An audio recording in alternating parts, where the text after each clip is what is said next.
Fudou Myououden is going to be a bit of a wild one. And I don't just mean this title screen that kills your bitrate.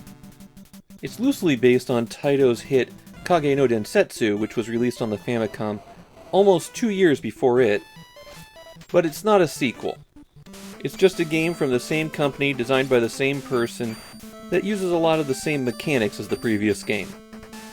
It's the first 3 megabit game on the Famicom, and 3 megabit games are going to be very rare for a while.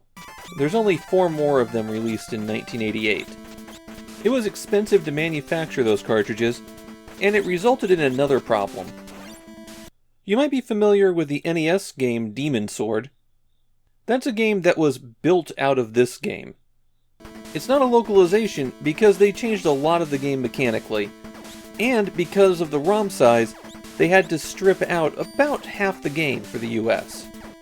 I always found the US version to be a bit odd, very difficult at the beginning, very easy at the end. It makes sense when I know how radically they changed the game.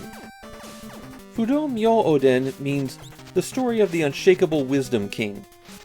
And if the Sanskrit we had been seeing wasn't enough of a clue, that should tell you that this game's all about Buddhism. All of the sacred Buddhist treasures from Mount Hiei have been stolen by demons, and as long as they were at it, they kidnapped a shrine maiden. It's up to young priest Ashura Nata to recover all of them. Similar to Legend of Kage, the A button swings your sword, the B button shoots a projectile, and pressing up does an enormous leap into the air. You can also cling to a lot of background objects and scale them. That gives you a lot of mobility for getting around stages. And that's needed because the stages are enormous. If you're running straight to the end, they might take you about 1.5 minutes to 2 minutes. If you're trying to gather resources, which you're going to need, it's going to take you a lot longer. If you're touched by any of the enemies, you die. There's no health bar. However, you can pick up these dolls, and they'll stand in for you if you get hit. That has an unfortunate consequence on gameplay. It means that you have to try to collect those dolls to make any progress. Power-ups appear when you defeat an enemy, though they don't actually drop from an enemy. There are dozens of power-ups in Fudou Myououden, and not all of them can appear on a stage. We can divide these up into 3 key groups. First are the common item pickups that drop from regular enemies. Those include the substitution doll, a peacock that will lift you out of a hole if you fall down one, torches that are used to collect special items, and keys that unlock the Gate of Wisdom. The keys and torches are used at these gates. If you have a torch and you enter one of these rooms, you find a statue of the Buddha. If you don't have a torch, then you have to fight a mini-boss. Either way, you collect a special attack spell. These are used by pausing the game, then pressing down, and then highlighting the spell and pressing A. When you're back in the action, you can hit select to cast it. I found the spells especially good at taking out the bosses.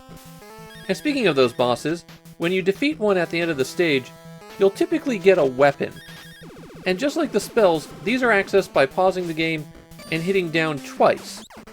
Your initial white sphere has a limited range. The red sphere you get at the end of the first stage extends your reach, and then other projectiles after that tend to more strongly affect certain kinds of enemies, like these prayer beads affecting undead. The large branched sword is one of the item pickups from a boss. That's different from how it works in the US version, where you pick up pieces of the sword every time. The last type of pickup you'll find are scrolls.